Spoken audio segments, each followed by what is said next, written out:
రామకథ చెప్పినా, సుందరకాండ చెప్పినా, సీతమ్మ గురించి చెప్పినా, ప్రత్యేకించి సుందరకాండ జరుగుతున్నప్పుడు హనుమ వచ్చి తీరుతారు. ఎందుకు వస్తారంటే, రామాయణంలో ఉత్తరకాండలో ఒక విషయం ఉంది. రామచంద్రమూర్తి అవతార పరిసమాప్తి చేస్తూ హనుమని అడిగారు, హనుమ నువ్వు కూడా నాతో వచ్చేస్తావా అని అడిగారు.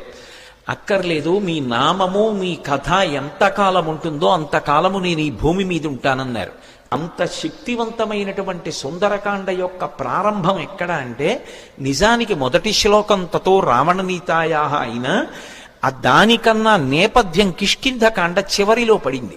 ఎందుచేత అంటే, కిష్కింధకాండ చివరికి వచ్చేటప్పటికి అందరూ శోక సముద్రంలో ఉన్నారు. ఎప్పుడో తప్పిపోయింది సీతమ్మ, జాడ తెలియదు.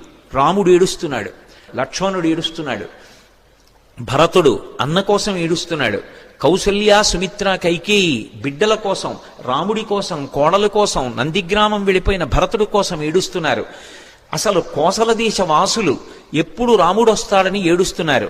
అవతల వానరులు సీతమ్మ జాడ తెలియలేదు. మాట ఇచ్చినటువంటి సుగ్రీవుడు సీతమ్మ జాడ కనిపెడతానన్నవాడు ఎలా కనిపెడతాడు? మాట దక్కించుకోగలడా? వానరులు ఏడుస్తున్నారు. సుగ్రీవుడు నా మాట నిలబడుతుందా? సీతమ్మ యొక్క జాడ కనిపెట్టి తేగలిగిన వాడు ఉన్నాడా? దక్షిణ దిక్కుకు వెళ్ళినటువంటి అంగదుడి నాయకత్వంలో వెళ్ళినటువంటి వానర సమూహంలో హనుమ సభ్యులు.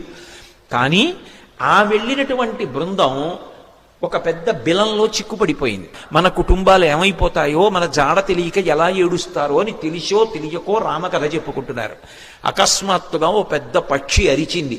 ఎవడురా నా తమ్ముడైన జటాయువు పేరెత్తినవాడు అంది. అప్పుడు వెళ్ళి అడిగారు, ఎవరు నువ్వు అన్నారు.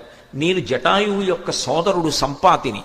నా రెక్కలు కాలిపోయాయి, నాకు రెక్కలు లేవు, నన్ను తీసుకెళ్ళండి సముద్రం దగ్గరికి, నా తమ్ముడు మరణించాడన్న వార్త తెలిసింది కాబట్టి నేను జలతర్పణ చేస్తానంది. జలతర్పణ చేసి మీరు ఎందుకు బాధపడుతున్నారని అడిగింది. సీతమ్మ జాడ తెలియదు అన్నారు. నేను సంపాతిని, నాకు విశేషమైనటువంటి దృష్టి శక్తి, నేను ఇక్కడ కూర్చుని చూస్తున్నాను, అదిగో లంకాపట్టణంలో సీతమ్మ ఉంది, నా మాట నమ్మండి, మీరు బయలుదేరండి, లంకలో అన్వేషించండి, మీకు సీతమ్మ కనపడుతుంది అంది. ఆ మాట సంపాతి చెప్పగానే కాలిపోయిన రెక్కలు మళ్ళీ వచ్చాయి కిష్కింధకాండ చివర్లో. అంటే రామకార్యం మీద వెడుతున్నటువంటి వాళ్ళకి మాట సాయం చేసినంత మాత్రం చేత కాలిపోయిన రెక్కలు మళ్ళీ పుట్టాయి. అంటే రామ కార్యం మీద వెడుతున్న వాళ్ళకి చేసేటటువంటి ఉపకారమునకు ఉండేటటువంటి బలం, రామ కథ తెలిసో తెలియకో చెప్పుకున్నంత మాత్రం చేత కలిగేటటువంటి ఫలం ఆవిష్కరించారు కిష్కింధకాండ చివరిలో.